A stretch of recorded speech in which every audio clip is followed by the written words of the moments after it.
My name is Janna Benge. I'm the board chair. We have several members of the board here. Wave your hand if you're a board member. Wave. Danielle is going to wave her hand now.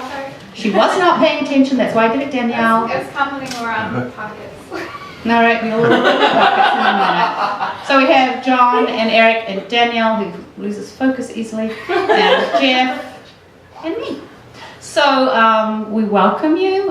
This is a very informal little place that we run here, and we maintain this as a historic home.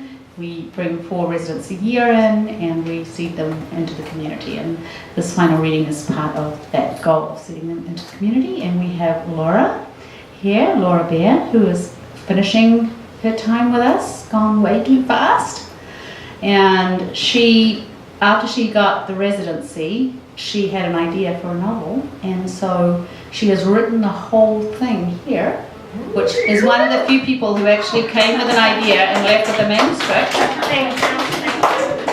And she also, I don't know, is disciplined enough to have known how many hours she spent writing it here, 400 hours in this house, writing this novel, which is unlike anything apparently she's ever done before, but she couldn't describe what she did before, so I don't.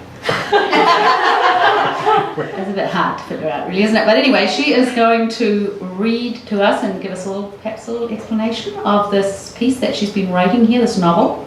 And about 3 people back, we had a woman who had conceived and went home pregnant, and now it was planned. And now we have someone with a whole manuscript. So it's like, oh, all of our babies. Everybody gets a baby. Everyone. Yeah. So without further ado, come on, Laura, come and read to us and show us your pockets.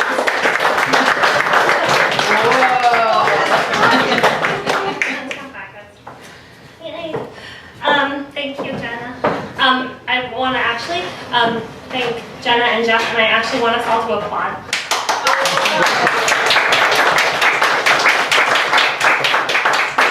Because not only did Jeff pick me up at the airport and drive me here, and both of them take me out to breakfast, and both of them take me into their family on Easter, and both of them just go invite me out to readings. They did so much to make me feel so welcome.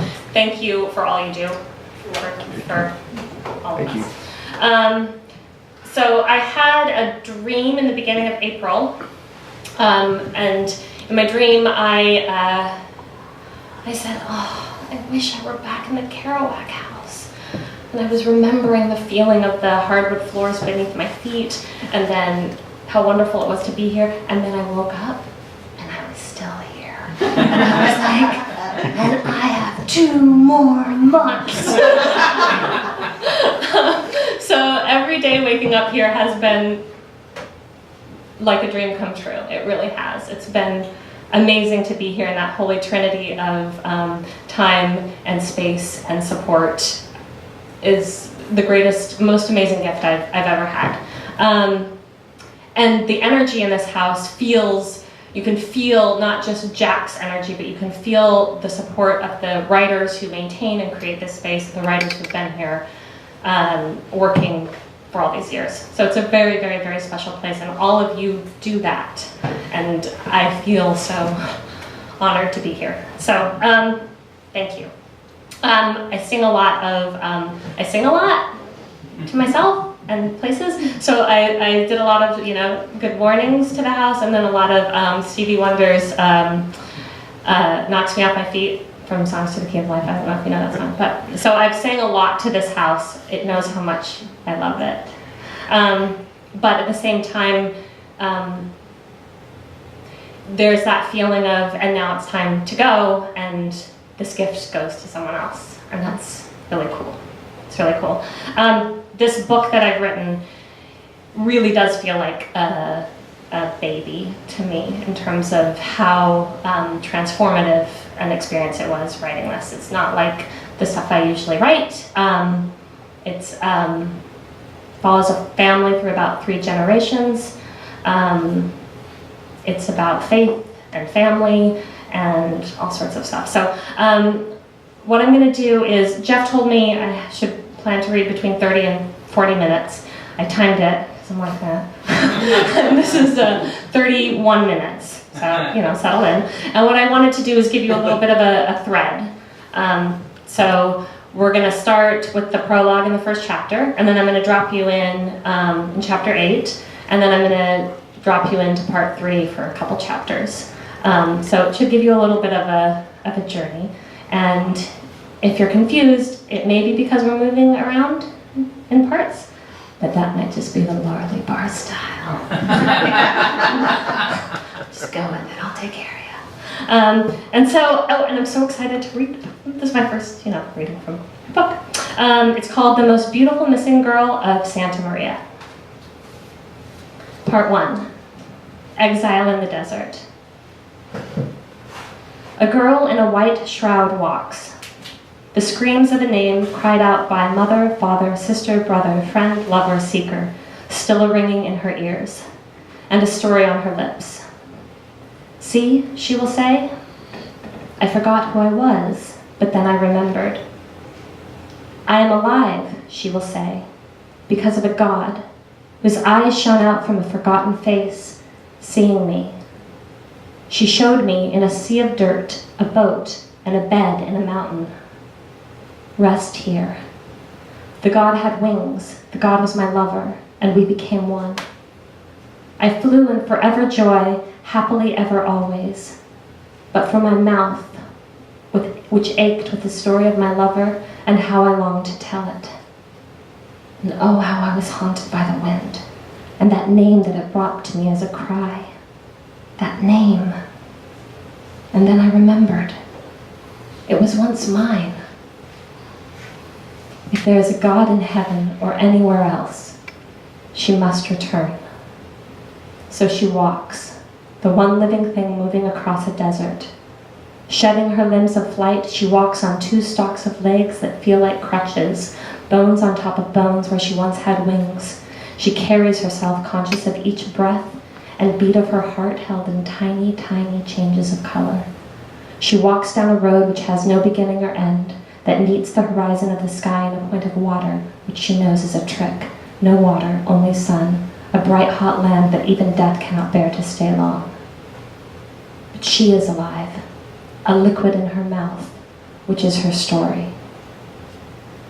The story is a drenched piece of honeycomb gooing on her lips, dripping in the heat, hardening at night in the dark. The story melts and dissolves. The story becomes wax and she chews it, feeding her, sustaining her. The story keeps her alive, and the story is her life.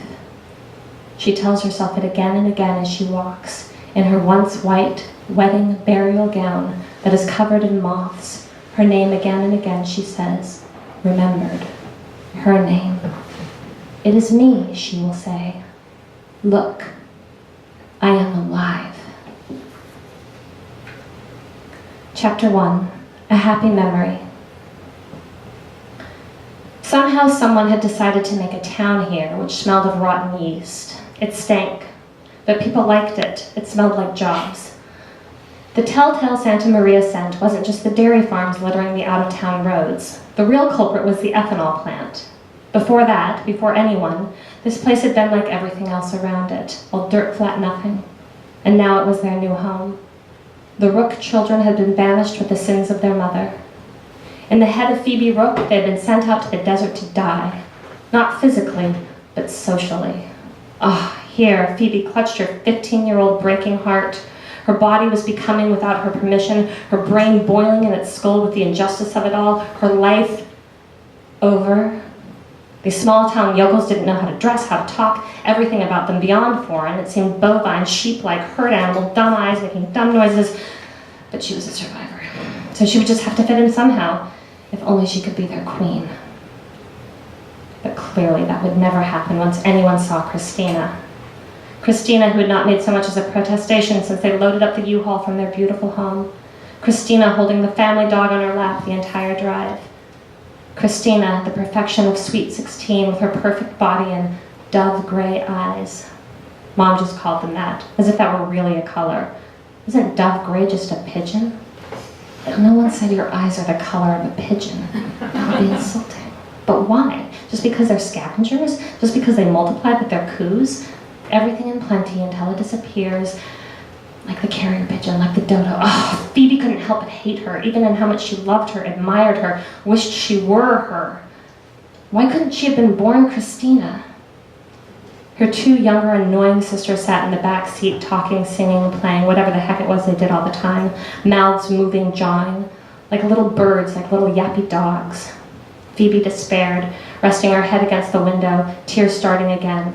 Soon her sister and her mom, they would all ask her what was wrong, and she would say, "Nothing," and continue to cry, and they would get their ice cream, and they would go back to their grandma's house, where she felt trapped to not touch anything or make it her own, a place like a museum to bad 50s home and garden, frightening place created from a mirage of bourgeoisie taste in a desolate squalor where everything truly seemed like a poor fevered dream of a dying animal that had never seen a town that was good or beautiful or modern. She would have to plot her escape. Her plan to go to Harvard never seemed more absolutely life or death. Some way, somehow.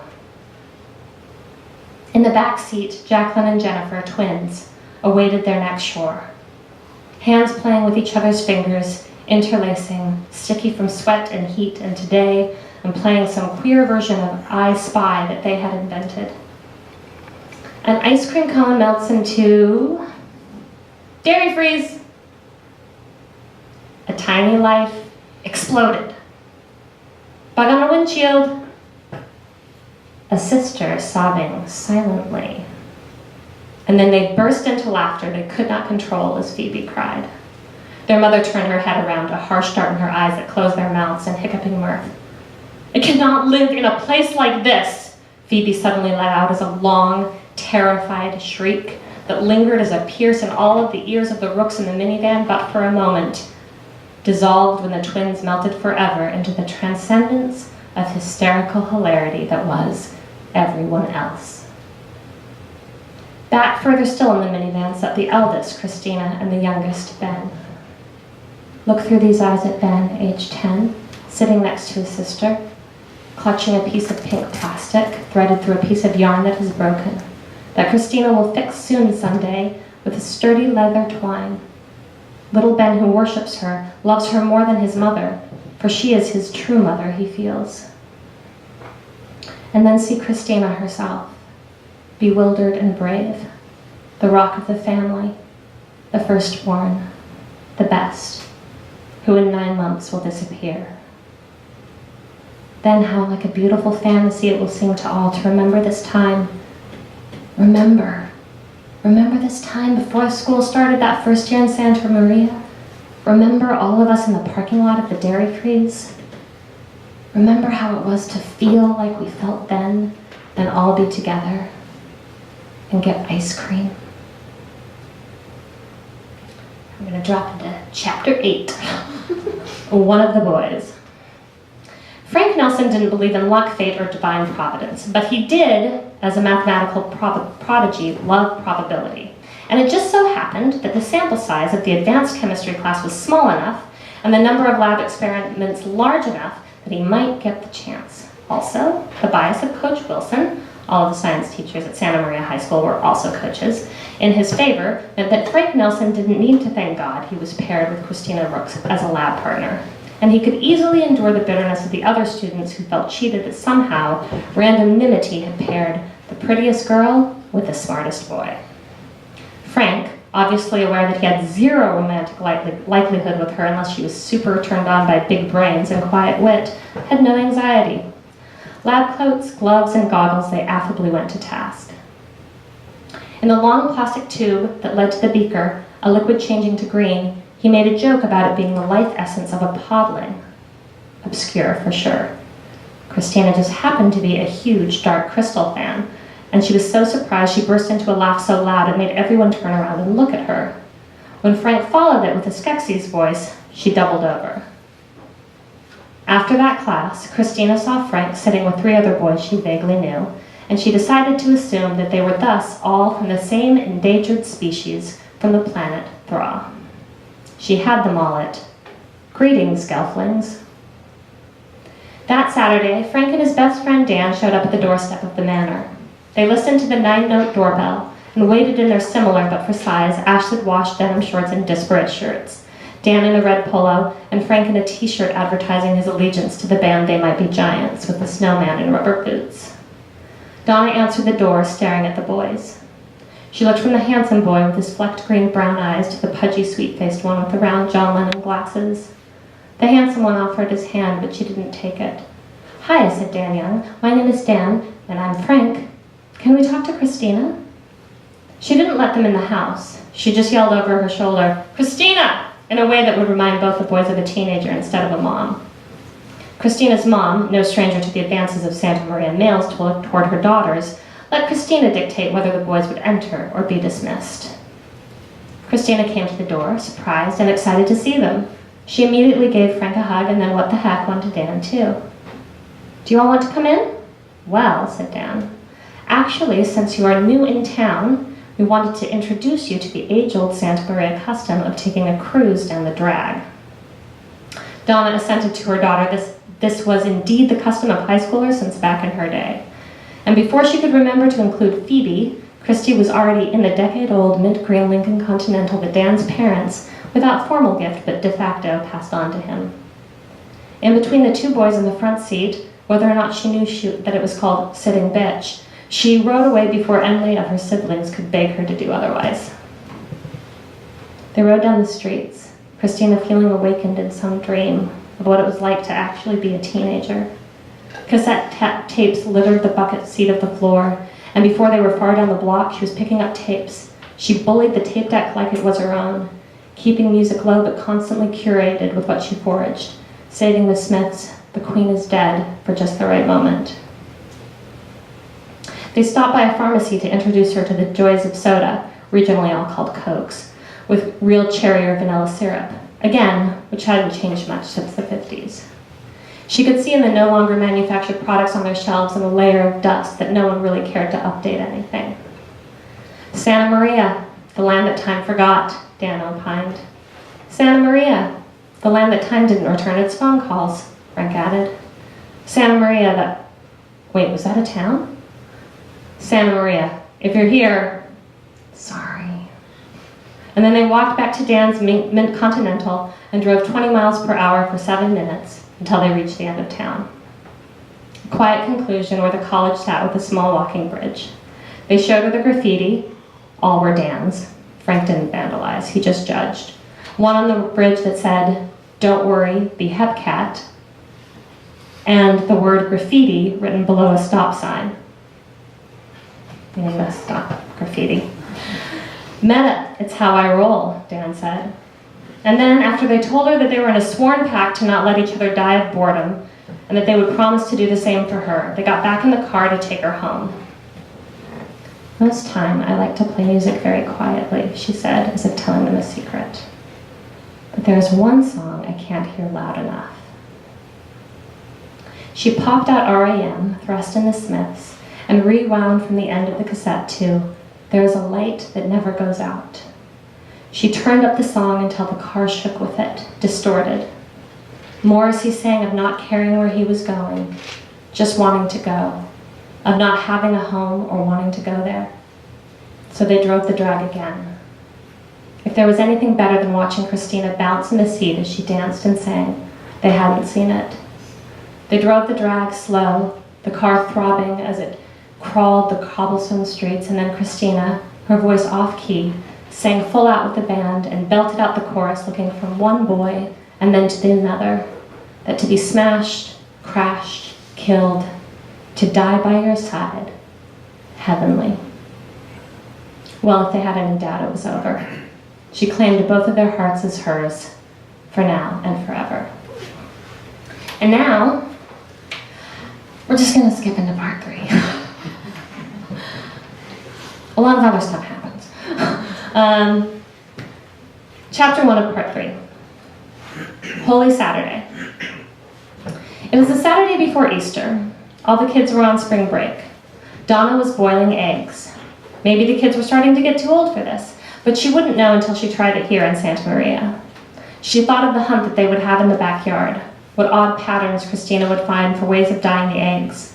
She always had interesting ideas about that, from wax crayons to Scotch tape. Lucille was complaining about how rude Donna's children was, with them chattering uncaring within earshot, how little they knew of etiquette, how she didn't know what Donna had been doing all these years, but teaching your children proper manners certainly wasn't part of it. Donna was listening, but it was like background noise. She was thinking she might need more marshmallow rabbits. She bought quite a few, but the kids really tore through them.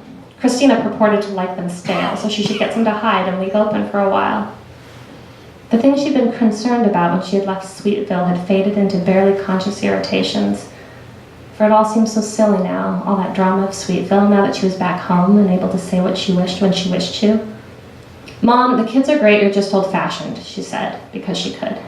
"Well," her mother said, "that's very rude." Donna shrugged. "You taught me to tell the truth."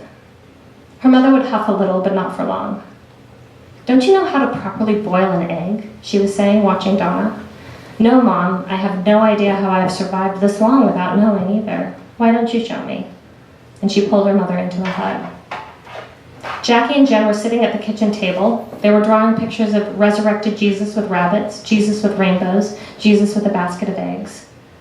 Ben was reading a book with Wizard of Earthsea, and Christina and Phoebe had gone out for an afternoon to one of the state parks with their friends.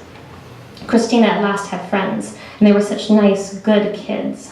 The one thing she had always worried about with Christina, that she had taken on so much of the mothering of her siblings that she never had time to just have friends. And as if to prove her right, now that she was free of those responsibilities, she had blossomed.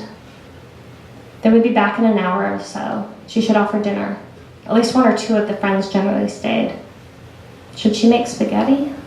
Most kids like spaghetti. And Donna had been timing the eggs, as her mother suggested, in ice water, thinking about whether to make a trip to get more marshmallow bunnies and pasta sauce, when Phoebe ran in the door, panicked. "Is Christina here?" Phoebe ran into the kitchen, her eyes bugging out of her head, her face red, everything about her a mess, her voice hoarse. "Mom," she yelled, "Mom, is she here?" And then she ran, as if on fire, from room to room, screaming Christina's name.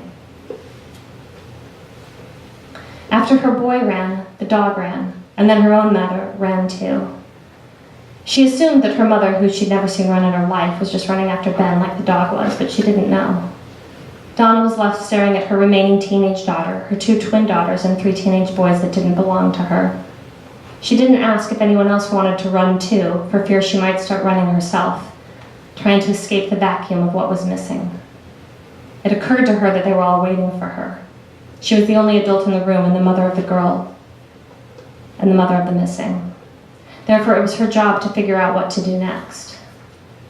Telling herself in her mind in a scream to remain calm, she said to her daughter Phoebe, "Please tell me exactly what has happened." No one sat or moved. As Phoebe started the story she didn't know she'd be repeating for the rest of her life, almost as often as her name. When she finished with "Christina was gone," like it was the end, Donna prompted her to continue. "And then what did you do? Just throw up your hands and come home screaming?" "No, we looked for her, of course. We looked everywhere." Dan Young, the handsomest of all the boys, with that same first name as her ex-husband that made it difficult for her to say it, began to talk and explain.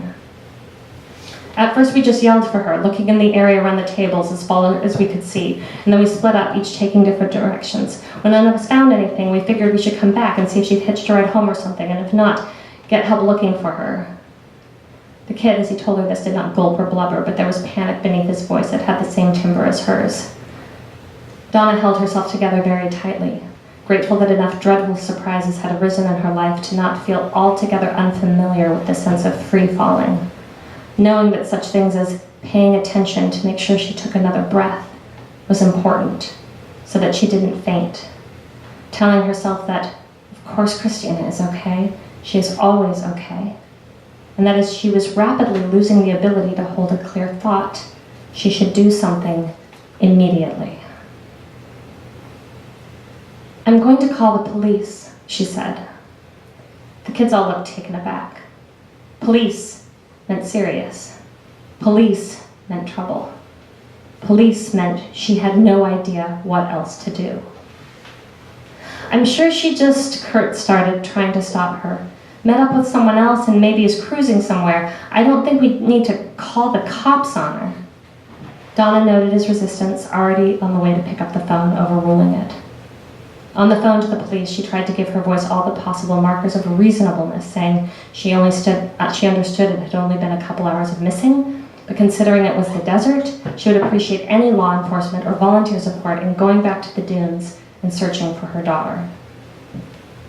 They were unconcerned at first, but when they actually got who it was, Christina Rook is the one missing? Well, Santa Maria didn't get much in terms of actual excitement. Before she could finish saying, if there's any officer who could come and help us figure out what to do now, the manor had police officers hopping and hovering like flies.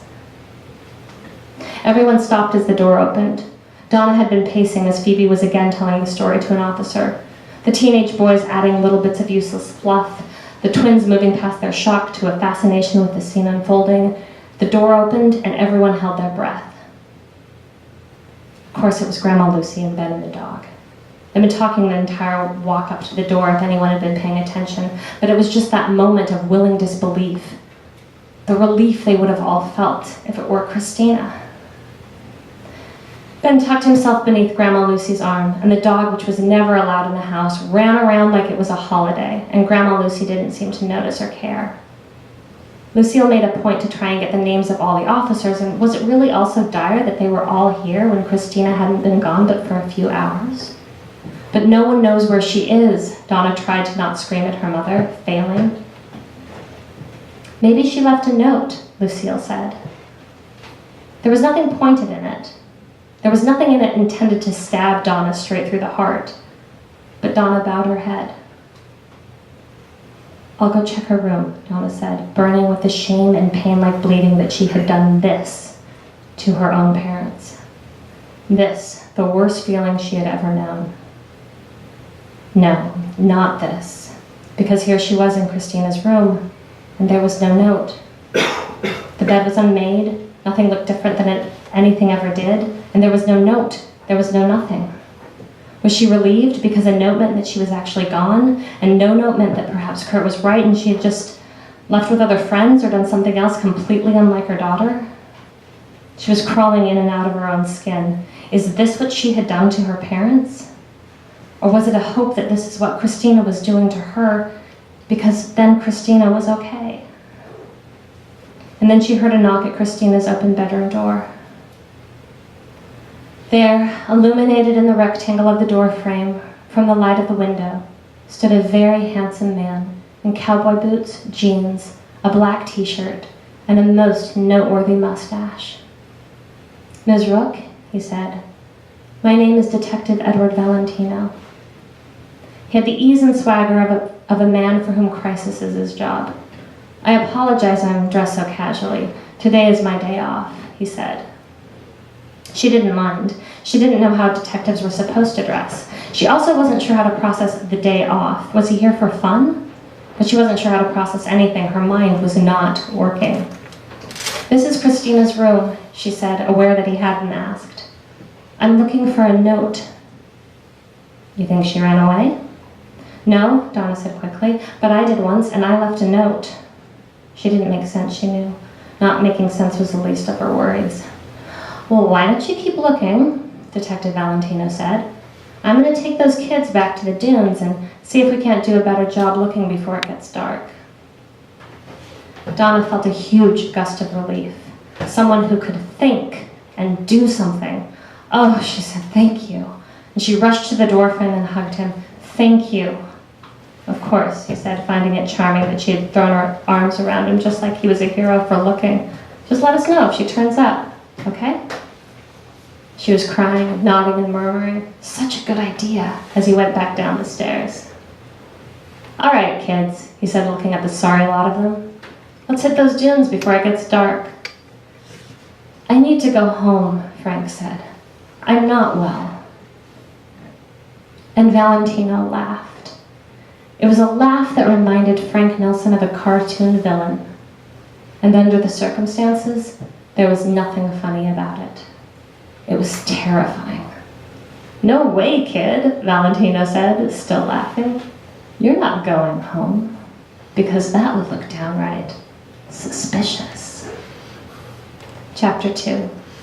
The Dark Night, Valentine. Edward Valentino had skin the color of sweet tea, eyes as black as coffee, and teeth so white and perfect any fancy lady would be pleased to eat cake off of them. He was tall, dark, and handsome, and sported a mustache that would make Selleck feel emasculated. One day, his belly would go to beer, but not this day. Cops, kids, and rooks all paid mind. He said they were going back to the gins to get another look. Put out the number of officers he wanted, and then he told the kids who'd lost her to get in the car. They grumbled, but they did it. He made sure that they understood he was just here as a courtesy, helping out. He made sure that they understood they were just doing this not as anything official per se, but just to see if she'd come back, see what they could see. He was just volunteering his time as a good citizen for some kids who were in a bit of trouble. They heard that they were in trouble. They heard that nothing he was doing was official police business, and therefore he could do anything he wanted. And that's what he wanted them to hear. Detective Edward Valentino, Eddie V., the quarterback, the man with the mustache, the fine Valentine, was a former football star of Santa Maria High School, homecoming king, and now rising star of the Santa Maria Police Department with political aspirations. Eddie V. had just started out as a poor kid from the wrong side. That was the Latino side of the tracks. Santa Maria, with few exceptions, had neighborhoods segregated between the Anglos and the Latinos for so many score of years that Anglos just called it the poor side of town without making demographic observations. But hey, Eddie V. wouldn't be caught complaining. He'd done pulled himself up by his bootstraps and was a poster child for the Horatio Alger Foundation. Literally, he won the Horatio Alger Scholarship for college. He lived in the Juniper Village cul-de-sac now, lily white side of town, where everybody had the cultivation to pretend they didn't live in stinking sand and sported plush green lawns.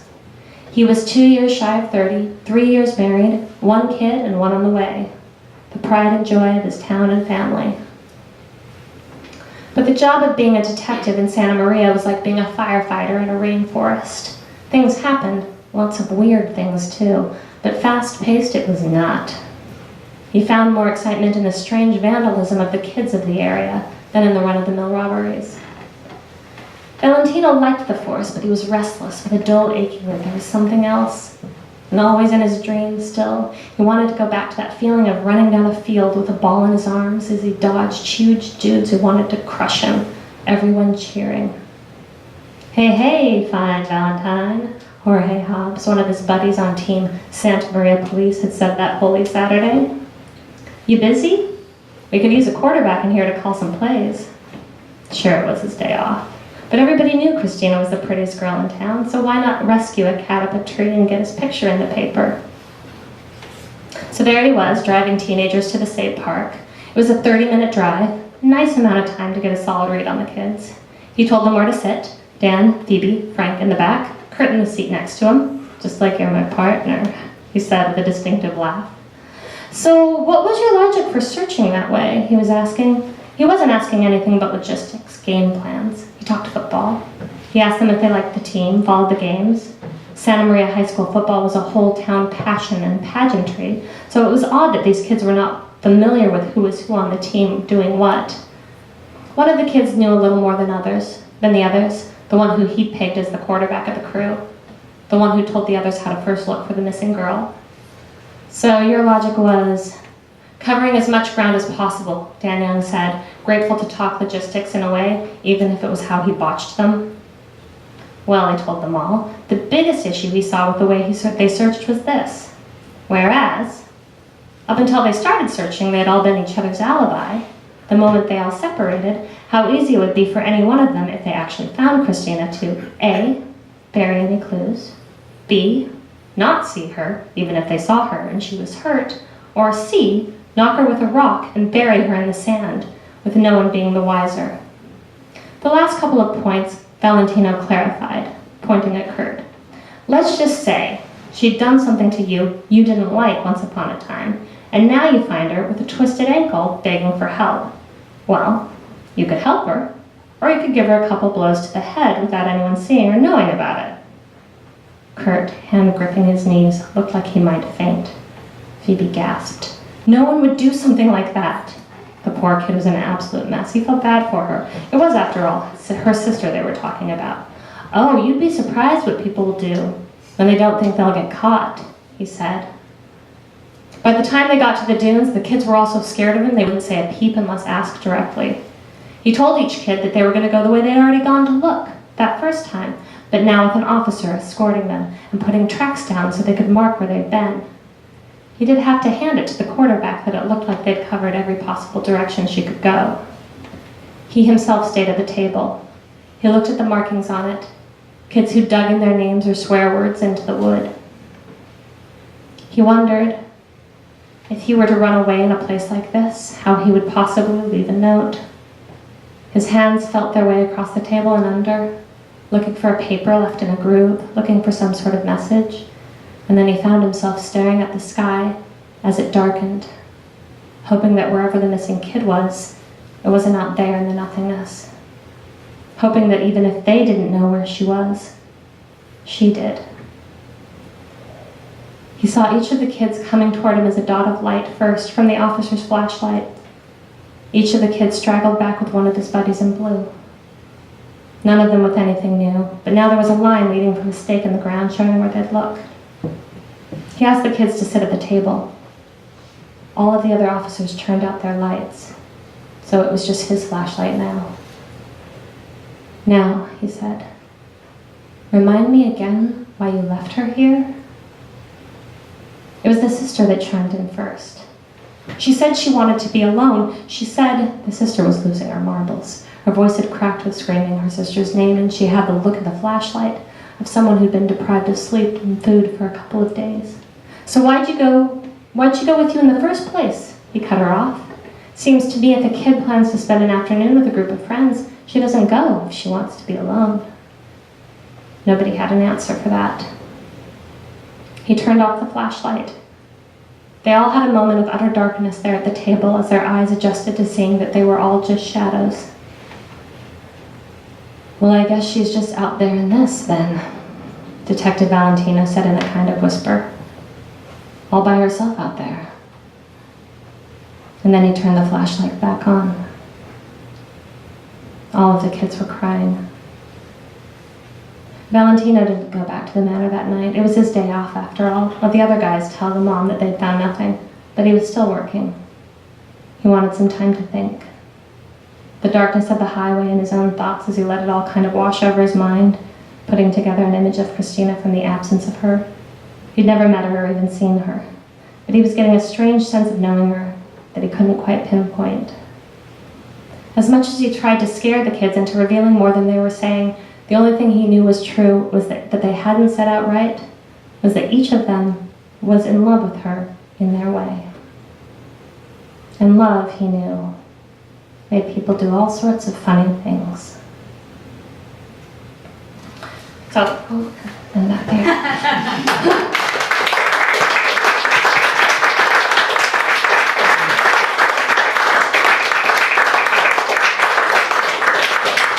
I just wanted to say that whoever said yes to my being here, thank you so much. And to all the readers and the board members and all of you who create and maintain this space, thank you so much.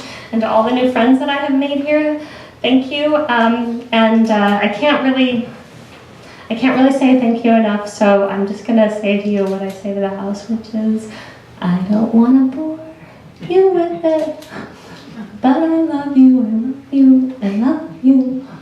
Thank you. This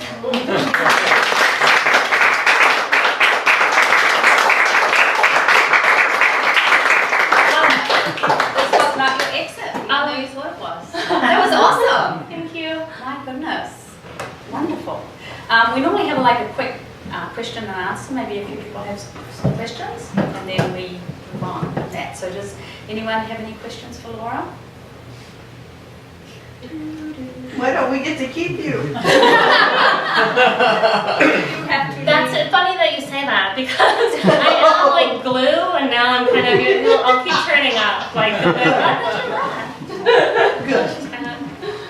Yeah. So like a couple weeks? Yeah, Right? Okay. All right, we can live with that. Yeah. like, well, oh, I didn't realize you were even gone. I'm actually really busy. I've got a question. What was your starting point with that? There were two things. There was a moment of the desert, of thinking about the desert, and there was a moment of, you know when you're standing on a really tall building and the wind's blowing, and there's part of you that's like, I could just get over and like fall, and then and there's something about it that almost calls to you. I've been in the desert sometimes and had moments where I feel like I could just, it would be so easy to just, in the same way that you would fall off a building, just kind of walk and just disappear into the sand. So I was thinking about that moment of disappearing into, and I don't know, have you all been into like the desert like that, where it's just nothing? It's like the ocean, except for it's all, you know, just sand. So that was an image in my head, and then I've been having, for the last couple of years, this understanding of wanting in myself and in the culture a change in consciousness from a sort of figure of God as male with a big white beard up in heaven, you know, like Thor or Zeus or something, and the idea of goddess, which was unfamiliar to me growing up, and I feel like unfamiliar and depending on what your religious upbringing was. So I started to explore different goddesses, and a very powerful one that came to me was Butterfly Maiden, and she is a transformative Hopi goddess, but there's no information about her really. It's really hard to find anything. I did find some research that connected her to the goddess Psyche, so she has some connection to, if you're familiar with that Greek myth, but pretty much that was all I could find. And I would ask in the woo-woo stores that I would go in and say like, oh, everybody has Lakshmi, everyone has Kuan Yin, everybody has Mary. And I'm like, do you have any butterfly names? Like, oh no, who's that? And so I wanted to create a myth around this goddess that I know is a goddess, but that has been sort of forgotten, I guess. So a lot of this has to do with that idea of what does it mean to worship? And how do we choose what we worship? And then from there, that also comes into the family and how they decide to practice faith. So it was really easy. It was actually like the process of writing this. I felt sometimes I was like, don't crack, keep it together, just keep going. When you named the characters, was there any reason why you gave them their names? So I would just kind of roll them around in my head for a while. I like the name Christina for a lot of reasons, but there's also kind of a powerful association with Christina and sort of like Chris and like that kind of derivative, that's not the word, of Christ, you know, all of that. So I like Christina. And sometimes it's just the way that they sounded to me. But yeah, a couple of them went through different name changes, but then usually when it stuck, they stuck. And it was really interesting because they started to become so real to me. And being here in the house, like by myself, like it started to like, it was almost like they were real people. So, yeah. Well, you didn't start singing them. Well. You don't have to answer that. Wait, the cat. Okay. Well, thank you so much. You can chat with Laura afterwards. A couple of announcements. The first one is that Suleika, who was one of our past residents 2 ago, has got a piece in the New York Times. In the New York Times magazine tomorrow. Tomorrow. It's on health. And while she was in the house, she was writing a piece on hospice in prison and how the prisoners nurse the dying older or dying prisoners. Yeah. And so she was working on that while she was here, and it's going to be in the paper tomorrow, or we'll have a link to it from the Facebook. So, Yeah, it'll be on our Facebook page tomorrow, the link. so awesome! And also, if you haven't been before and you want a little tour of the house, it's not ginormous, but we can give you a tour. Please just ask anyone of the board or... Ginormous in spirit. Yeah. Yes. Yeah, and in fact, this is the posh part of the house, so Jack, we don't even know if Jack was allowed in here. Certainly he didn't live in here, this would have been too classy for him. So please keep drinking, and thank you so much for coming. If you want to go on our mailing list or something, talk to me. If you want to make a large donation, I'm right here. We're about to, this house is right on 100 years old, and it needs some major work. It needs floor lifted and a few things like that. We've already done some things, the roof, the porch, but we're about to embark on a sort of a capital campaign to get it ready for the next 100 years. So, you know what? Anything can happen. Pass it on. So thank you very much for coming. Just one last thing. Yep. On Friday, I think at this stage, Friday, June 15th will be the potluck for our new resident, Jane Ridgway, who will be coming in for the summer months here. So, but we'll confirm that on our Facebook page, because I've had to change the date for a couple So of it's reasons. normally So. Saturday. But it'll be on a Friday this time for. And if you'd like to know about the house where Jack died, that's Jessica. Jessica will give you all the goods on that.